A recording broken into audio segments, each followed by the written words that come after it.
Hello friend, इस समय पितृपक्ष चल रहे हैं। तो पितृपक्ष में क्या करना चाहिए, क्यों करना चाहिए और क्या लाभ हो सकते हैं, आज हम इसी पे चर्चा करेंगे।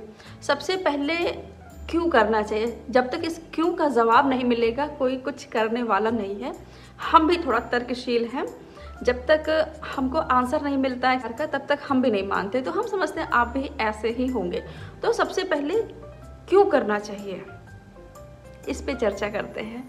देखिए, जिन्होंने हमें जन्म दिया और जन्म होने के बाद में हमारे लालन पालन की व्यवस्था की, चाहे वो हमारे पुरखे हो या हमारे माता पिता हो। भाई पुरखों से तो माता पिता को भी प्राप्त हुआ है और माता पिता ने हमको दिया, यानी कि जो परिपाटी चली आ रही है उनके प्रति हमें कृतज्ञता आभार व्यक्त करने का ये साधन है पितृपक्ष।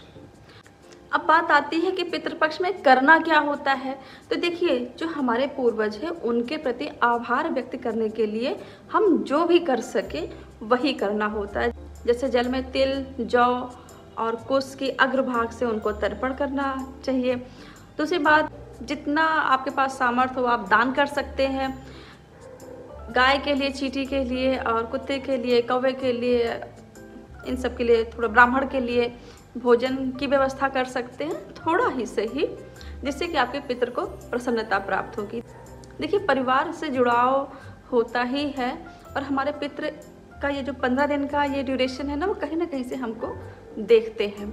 यथासंभव ही दान करना है, ये नहीं कि आपको अपना तन पेट काट कर ही कुछ करना है। नहीं, हमारे पितृ ये नहीं कहते हैं। आपके पास जो संभावना हो, जितनी शक्ति हो उतना ही दान करें।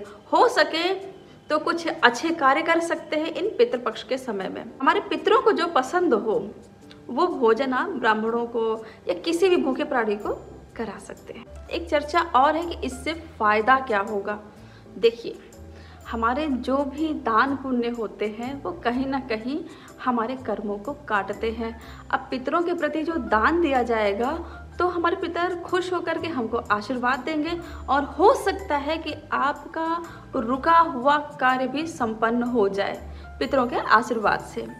तो ये तो लाभ हो गया। दूसरी बात यह है कि हमारे पितरों के प्रति जब श्रद्धा होगी और हम कुछ उनके निमित्त करेंगे तो पितृ दोष से भी उऋण हो सकते हैं। पितृ दोष तो आप जानते ही होंगे, उससे कितनी हानि होती है, परिवार में हानि होती है, धन हानि होती है।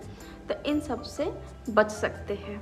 एक चर्चा यहाँ पे करना और भी आवश्यक है। यदि माता पिता आपके सौभाग्यवश हैं तो उनकी सेवा अगर आप उनके रहते ही कर दें, इससे बड़ा पुण्य कुछ भी नहीं हो सकता है। उनका आशीर्वाद आपके आने वाली पीढ़ी के लिए बहुत ज़्यादा लाभदायक होगा। तो लाभ के बारे में पता हो गया तो जाहिर सी बात है कि ज़्यादा कुछ बताने की आवश्यकता नहीं है। हाँ, कुछ लोग कहते हैं कि मरने के बाद क्या किसने देखा है। कि मैं उन लोगों से कहना चाहती हूँ कि आप पुनर्जन्म को मानते हैं, ईश्वर को मानते हैं, हम कह रहे हैं भूत प्रेत को मानते हैं। यदि मानते होंगे तो पितर को भी मानते होंगे। यदि उनके बारे में सुना है तो पितर को भी मानते होंगे। वो इन 15 दिनों में पृथ्वी पर आते हैं और अपना भाग, फिर से सुनिए, अपना भाग प्राप्त करने की इच्छा रखते हैं आपसे। तो जितना हो सके यथासंभव तर्पण, दान और अच्छे कार्य कर सकते हैं।